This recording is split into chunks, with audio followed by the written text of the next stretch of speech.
안녕하세요. 동국대학교 의과대학 정신건강의학과 사공준규입니다. 먼저 오늘 귀한 시간 함께해 주신 여러분들께 감사하다는 말씀, 반갑다는 말씀 드립니다. 제53회 산업안전보건 강조주간 공동시포지엄의 귀한 자리에 연자로 초청해 주신 한국산업안전보건공단 산업안전보건연구원에도 감사의 말씀을 전합니다. 오늘은 코로나19 불안 어떻게 할까요? 라는 주제로 함께 말씀을 나눌까 하는데요. 코로나19로 불안하신 분 계세요? 불안하신 분 한번 손 한번 들어보세요. 불안하지 않으신 분들도 한번 손 한번 들어보세요.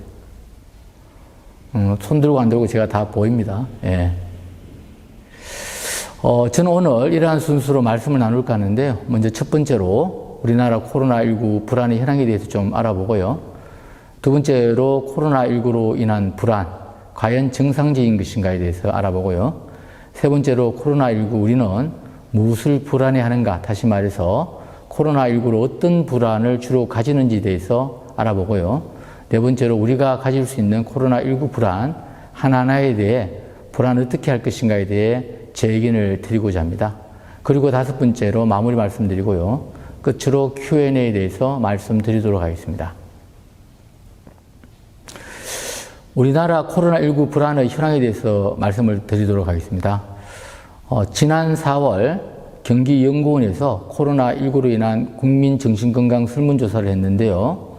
우리나라 국민의 47.5%가 코로나로 인한 불안, 우울감을 경험하고 있는 것으로 나타났고요. 코로나19로 가장 피해가 컸던 대구의 경우는 불안, 우울감이 전국 평균보다 17.8% 높은 65.3%로 나타났다고 합니다. 이 조사에서 또 코로나19의 스트레스를 다른 경우와 비교해 본 것도 있는데요. 코로나19 스트레스가 메르스의 1.5배, 또 암, 뇌질환, 심장질환 등 중증질환의 1.3배라고 합니다.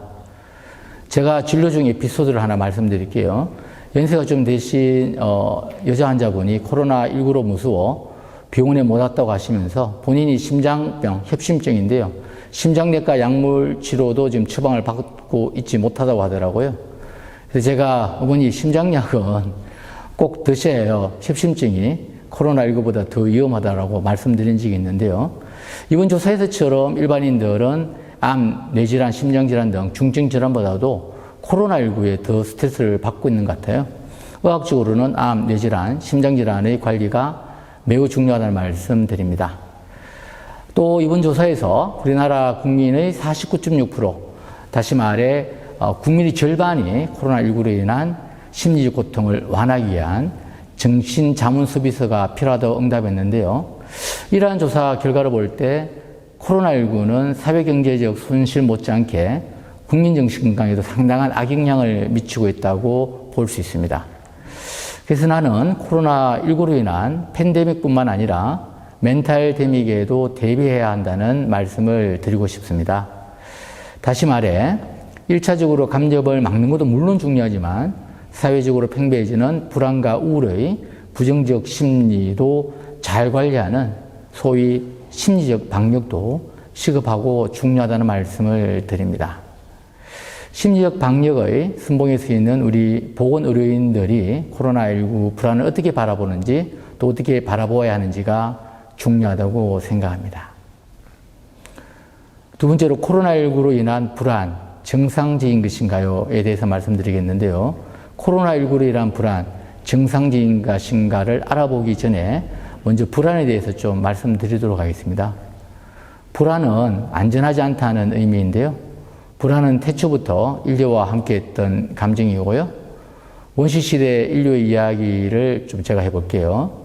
밀림에서 사람들이 놀고 있는데 숲으로 부스럭거리는 소리가 났다고 가정해 봅시다. 이 부스럭거리는 소리가 맹수라고 생각하고 불안한 마음이 들어서 피신했던 사람도 있을 거고요. 또 부스럭거리는 소리를 대수롭지 않게 생각하고 계속 놀고 피신하지 않았던 사람도 있을 것입니다. 어떤 사람들, 어떤 인류가 생존할 가능성이 높았을까요? 부스럭거리는 소리가 맹수라고 생각하고 피신했던 인류와 피신하지 않고 계속 있었던 인류, 피신했던 인류가 생존할 가능성이 높았을 것입니다.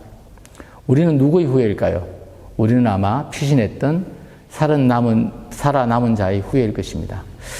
제가 말씀드리고 싶은 것은 불안은 원시시대 때부터 위험에 많이 노출되는 환경에서 생명을 지키고자 했던 생존 본능이다라는 점을 강조하고 싶은데요. 이렇듯 불안은 어떤 환경에 적응하고자 할 때 나타나는 가장 기본적인 반응이고 또 주로 친숙하지 않거나 위협적인 것으로 생각되는 환경에서 불안이 나타나는데요. 좀 전에 제가 드린 예로 다시 돌아가 보면요. 숲속에 들렸던 부스럭거리는 소리는 사실은 맹수가 아닐 가능성이 훨씬 높지요. 바람 소리일 수도 있고 아주 작은 동물들이 지나가는 소리일 수도 있는데요. 그럼에도 불구하고 만에 하나 맹수라면 우리의 생명에 위협을 받게 되는 것이죠. 그래서 뇌는 이러한 상황에서 편도체가 불안감을 느끼기 위해서 일단 위험 상황을 피하게 해주는 거죠. 그리고 나서 그 상황이 지나고 난 다음에 살아난 다음에 전전두엽이 그 불안이 진짜 불안인지 또 가짜 불안인지 구별해 주게 되는 것이죠. 현대에는 원시시대와는 또 다른 많은 불안들이 도사리고 있는데요. 진학에 대한 불안, 직장에 대한 불안, 결혼, 경제적인 불안, 건강에 대한 불안, 또 노예에 대한 불안이 있는데요. 최근에는 또 각종 사회에 대한 불안도 있고요. 또 더욱이 최근에는 코로나19와 같은 감염병으로 인한 불안이 도사리고 있습니다. 그러나 현재 우리가 코로나19로 겪는 불안의 대부분은 우리가 두려워해야 할 병리적인 것이나 그런 것이 아니고 굉장히 누구나 그럴 수 있는 일반적인 반응이다. 또 정상적인 반응이라는 점을 우리 보건의료인들이 국민들께 인식시켜 주는 것이 중요하다고 생각합니다. 우리 보건의료인들이 국민들이 지나친 불안 없이 코로나19 예방 활동 수칙을 잘 지키고 이 시기를 정서적으로 잘 견뎌낼 수 있도록 자문해 주면 좋겠다는 말씀도 드립니다. 세 번째로 코로나19로 인한 불안 무엇인가에 대해서 좀 보겠는데요. 저는 대구에서 코로나19 환자 증가 수가 정점에 다다른 시점, 그러니까 3월 1일부터 3월의 절반을 대구의 코로나19 지역 거점 병원인 모병원에서 의료 자원봉사를 했었습니다. 그리고 정신과 전공의 시절을 포함해서 정신과 환자분들을 진료한 것이 한 30님이 넘었고요. 또 최근에는 코로나19로 인해 불안해하시는 분들을 많이 만나 뵈었습니다. 제가 코로나19 환자분들이나 코로나19 불안을 겪는 분들을 보았을 때 코로나19에 대한 불안은 몇 가지가 원인으로 작용하는 것으로 생각이 되었습니다. 먼저 첫 번째로 본인이 주변에 코로나19를 타인에게 전파할까 봐에 대한 불안이고요. 두 번째로는 본인이 코로나19에 감염되어 잘 치료가 되지 않을까 또는 사망할까에 대한 불안이고, 세 번째는 본인이 코로나19에 감염되어 비난의 대상이 될까 봐에 대한 불안이고요. 네 번째로는 코로나19와 관련된 사회적 거리두기와 자가격리 등으로 불안을 넘어 고립감, 우울감 이런 것을 느끼는 거고요. 다섯 번째는 코로나19가 끝나지 않을 것 같은 불안으로 희망을 잃는 듯한 감정을 느끼는 것이었습니다. 네 번째로 코로나19 불안 어떻게 할 것인가에 대해서 말씀드릴게요. 코로나19에 대한 적정 수준의 불안은 우리로 하여금 코로나19의 어떤 예방행동 수칙을 잘 지키게 해서 코로나19의 극복에 도움이 되는데요. 다만 지나칠 정도의 불안은 정신적, 신체적, 사회적 건강에 도움이 되지 않을 뿐만 아니라 코로나 극복에도 도움이 되지 않고요. 오히려 일상생활에 지장을 초래한다는 점을 말씀드립니다. 먼저 코로나19 주변으로의 전파 위험 우려로 인해 불안을 보이는 분들에게 말씀을 드립니다. 코로나19와 같은 감염병의 경우에는 다른 질병과 달리 전염 전파가 있잖아요. 그래서 더욱 개인의 불안과 불안 심리를 증가시키는 경향이 있는데요. 코로나19 감염에 나도 모르게 걸려 주변으로의 전파 우려는요, 현실적으로는 있을 수 있습니다. 그러나 우리 스스로 코로나19 예방 행동 수칙을 잘 지켰을 때 이러한 것이 사실상 위험성이 거의 없다는 것을 경험한 바가 있는데요. 우리나라는 지난 4.15 총선에서 약 2,800만 명이 투표했지만 투표로 인한 코로나 확진자는 없었습니다. 우리는 여기서 신체적 거리두기와 코로나 위생의 기본만을 지킨다면 코로나19 전파는 사실상 없다는 교훈을 얻은 바 있다는 말씀을 드리고 싶고요. 우리 보건의료인들은 국민들에게 코로나19 예방행동 수칙을 잘 지키면 코로나19 주변으로의 전염 전파는 크게 걱정하지 않아도 된다는 말씀을 국민들께 좀 자문해 주시고요. 그럼에도 불구하고 지나친 불안 없이 코로나19 예방수칙은 잘 지켜야 된다는 점을 국민 여러분께 말씀을 드립니다. 이 자리를 빌어 코로나19 초기 국면에서 보여준 대구 시민 여러분들의 높은 시민의식, 그리고 국민 여러분들의 응원과 높은 국민의식에 존경과 감사를 드린다는 말씀을 꼭 드리고 싶습니다. 두 번째로, 본인이 코로나19에 감염되어 잘 치료되지 않을까봐 또는 사망할까봐에 대한 불안을 보이는 분들에게 말씀을 드립니다. 제가 그냥 코로나19 너무 불안해하지 마세요라고 말한다고 해서 불안이 경감되지는 않을 것 같아 제가 몇 가지 통계적 근거를 설명드리겠습니다. 코로나19 감염증이 우리나라에 이제 2020년 1월 20일에 첫 환자가 발생했고요. 6월 23일은 156일째인데요. 이때 현재 확진자 수는 12,484명, 사망자 수는 281명입니다. 2018년 통계청 발표에 따르면요, 2018년 우리나라는 2,280명이 폐렴으로 사망했다고 합니다. 참고로 코로나19 156일째 기준 현재 사망자 수는 281명이고요. 통계청 자료에 의하면 독감, 즉 인플루엔자로 인한 직접 사망자 수는 연평균 402명이라고 합니다. 독감의 영향으로 사망한 사례까지 포함한 기여 사망자 수는 연간 2,370명이라고 합니다. 현재 우리는 사망자 수가 281명이고요.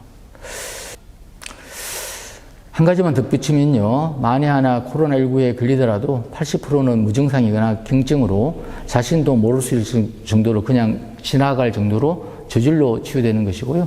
나머지 20%도 치료하면 된다는 말씀을 드립니다. 우리 보건의료인들이 국민분들께 코로나19에 혹 감염되었다 하더라도 치료 성공률이나 사망 위험성에 대해서 정확히 알려주시고요. 지나친 불안 없이, 그러나 코로나19 예방행동수칙은 더욱 잘 지킬 수 있도록 자문해 주시기를 바랍니다.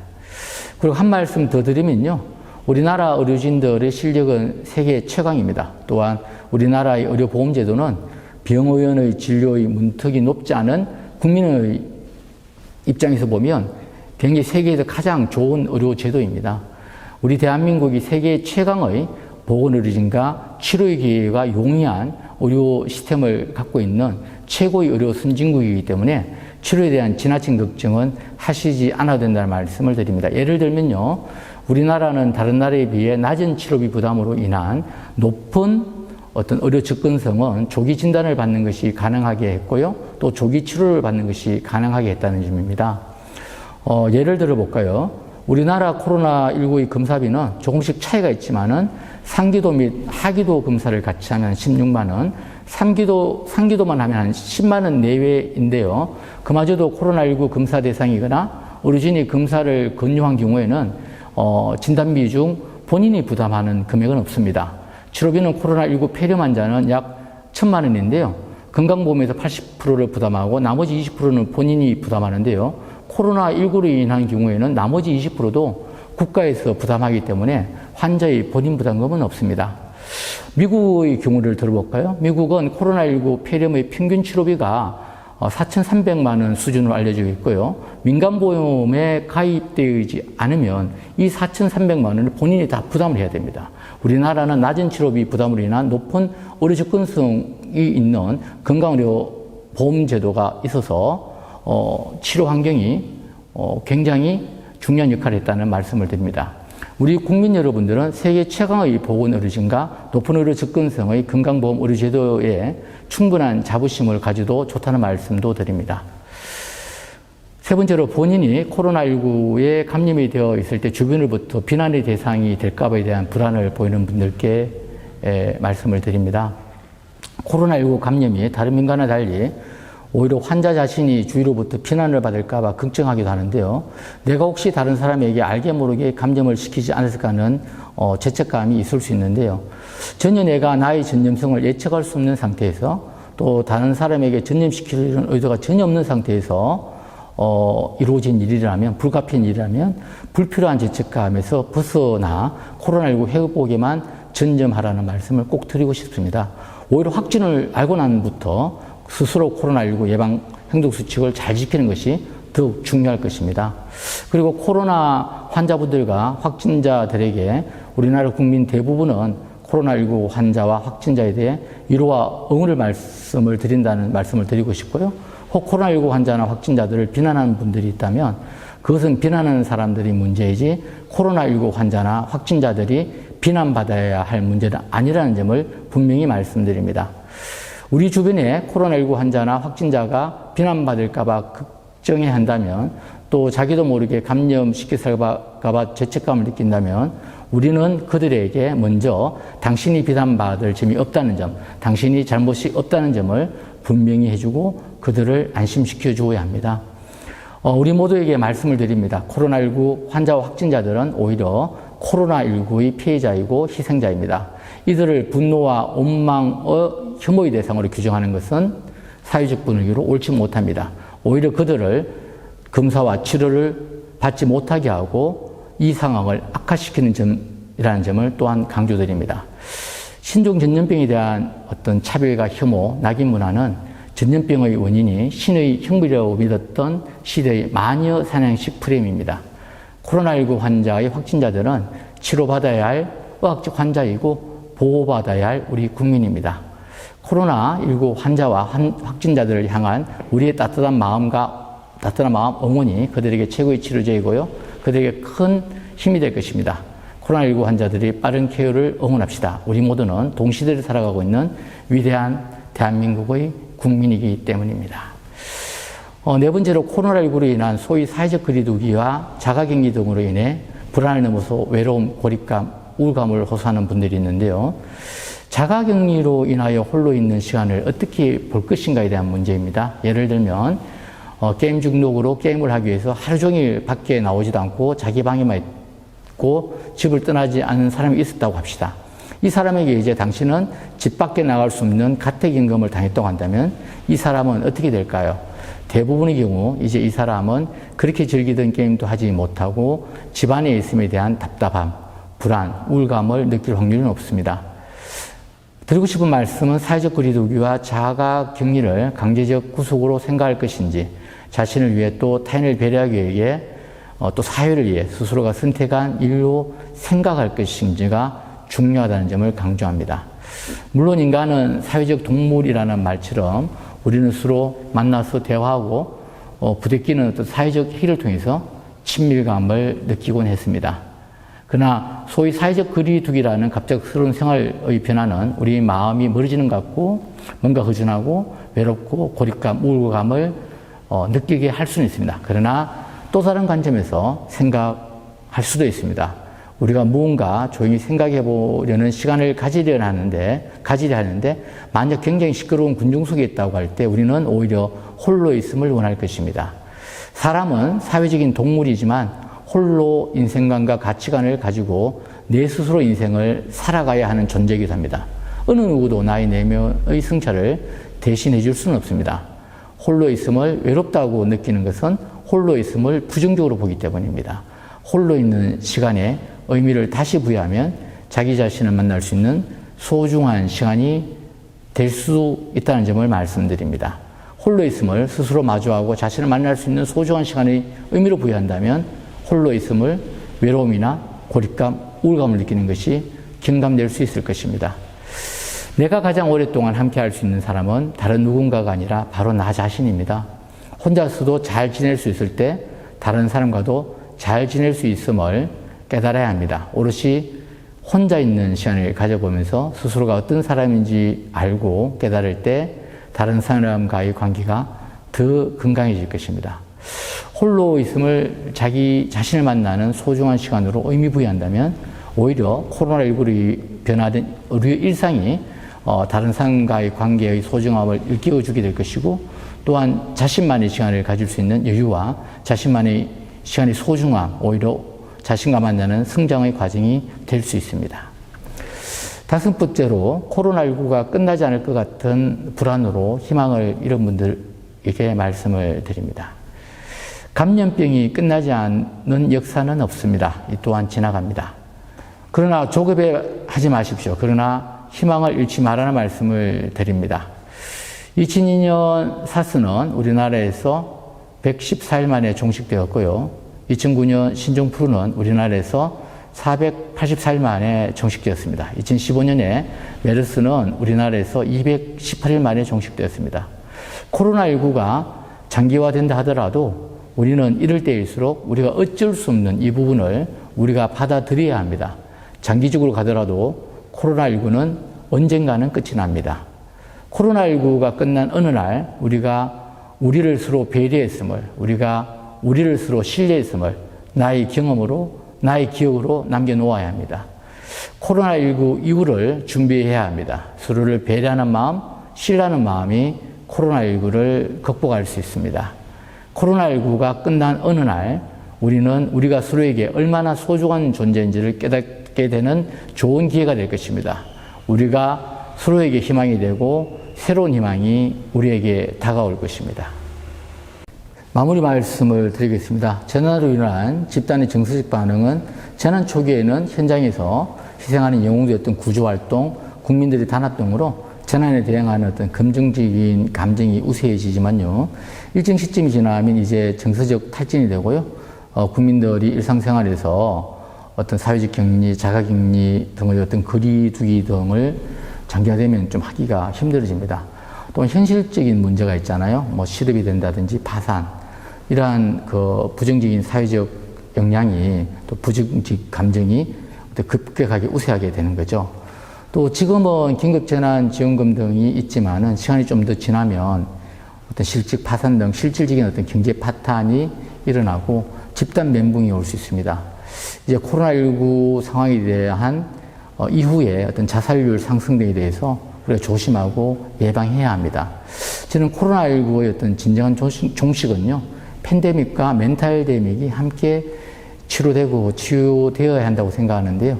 코로나19 팬데믹이 종식이 진행되더라도 우리 마음속에 극복하기 힘든 불안감과 우울감, 그리고 우리가 서로가 불신과 혐오가 있다면 그 위기는 끝난 것이 아니라고 생각합니다. 코로나19 감염 치료는 물론이고 개인의 정신건강과 사회적 정신건강까지 함께 이루어야 코로나19가 진짜 종식된 것이라고 생각을 하거든요. 이번 코로나19 위기는 위험이자 기회입니다. 우리는 모두 마음의 트라우마를 가지고 살아가는 사람들인데요. 우리 사회도, 우리 대한민국도 사회적, 역사적 트라우마가 있는데요. 그러나 개인이나 사회는 외상후 스트레스 반응이 아닌 외상후 성장으로 나아갈 수 있도록 해야 합니다. 우리 사회는 코로나19 스트레스 반응이 아니라 코로나19 성장으로 나아갔으면 좋겠습니다. 우리 보건의료인들이 이번 코로나19를 겪으면서 보여주신 헌신에 같은 보건의료인으로서 또 국민 한 사람으로서 깊은 감사의 말씀을 드립니다. 우리 보건의료인들이 보여주신 헌신은 스스로 존경받아 마땅하다는 말씀, 또 충분히 자부심을 가져도 좋다는 말씀도 드립니다. 그리고 무엇보다도 이번에 우리 국민들께서 보건의료인들에게 보여주신 응원에 깊은 감사의 마음을 전합니다. 정부가 추진한 코로나19 최진선 사원은 오리진의 응원과 존경을 보낸다는 의미로 엄지를 지켜 세우는 모습으로 사진을 찍어 올리는 덕분에 캠페인에 보건의료인들은 깊은 감사의 마음을 갖고 있습니다. 다만 코로나19 대구 거점 전담병원에서 근무한 의료진들의 헌신에 대한 제도에 대한 보상 없이 희생만 강요하는 부분은 없었는지 앞으로 검토하고 우리가 해결해야 될 과제라고 봅니다. 우리 중앙정부와 지방정부가 좀 더 꼼꼼히 살펴봐 주시길 바랍니다. 밤낮 없이 일하는 어르신들에게 필요한 것은 영웅, 천사, 라는 찬사도 좋지만요, 균형에 맞게 희생과 강요에 대한 실질적인 보상도 중요하다고 생각합니다. 또한 코로나19 환자 치료를 위해 협조했기에 발생한 민간 의료기관의 손실에 대해서도 마땅한 보상이 이루어졌으면 좋겠다고 생각합니다. 한국병원협회가 병원급 의료기관 115곳을 대상으로 한 설문조사 결과 코로나19 일파로 환자가 줄어서 병원 10곳 중 6곳은 올해 직원 인건비를 제대로 지급할 수 없을 정도로 경영이 악화됐다고 하는데요. 이제 우리 정부와 지방정부 그리고 우리 사회는 덕분에 캠페인을 넘어 보건의료인들과 의료기관에 마땅히 받아야 할 보상과 존중을 준비해야 한다고 생각합니다.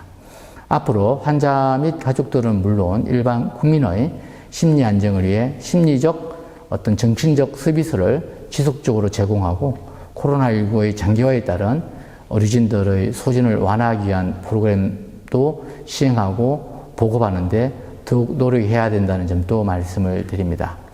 코로나19는 언젠가 끝나지만은 감염병은 앞으로도 계속 되어지는 진행형입니다. 코로나19 사태가 잠잠해지면 보건의료진들과 의료기관의 희생을 우리가 있는 것이 아니라 보건의료인들과 의료기관의 지원을 강화하여 국민 생명을 지키는 확실한 의료 안보를 구축해야 합니다.